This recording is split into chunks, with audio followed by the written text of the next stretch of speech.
لما ادخل على ده بقى ممكن اشتريها، بس هقول له ايه؟ هقول له واخد كنزايه من فرح وعايز ابيعها؟ عمره ما يدخل عليه الكلام ده. ادخل، اتكل على الله وادخل. يلا. السلام عليكم. السلام ورحمة الله وبركاته. بص يا باشا، هو من فضلك. بعت لك ابني من شويه، ايوه، خد منك كنزايه بيبسي.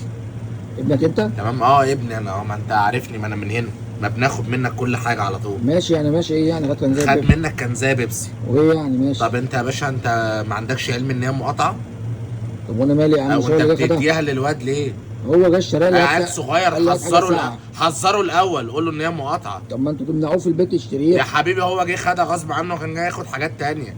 تقوم انت ملبسه الكنزاه عشان ما نعملش شوشره ليه يا وصوم عم؟ على المحل. اسمع مني بعد اذنك، الكنزاه بتاعتك حطها في تلاجتك، هات فلوسها. انت عايز ترجعها يعني؟ يا باشا ترجع.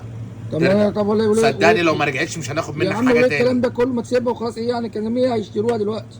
100 يشتروها؟ ايوه يا بيه. يشتروها يا باشا. خد هات فلوسها بس كده. معاك 5 جنيه يا بيه؟ معايا خد يا باشا 20 اهوت، 5 جنيه. يلا اتكل على الله ولا اي حاجه. كفايه بقى. يا عم نهارك ابيض، اتكل على كفايه الله. خدكوا القرف. قرف يقرفك.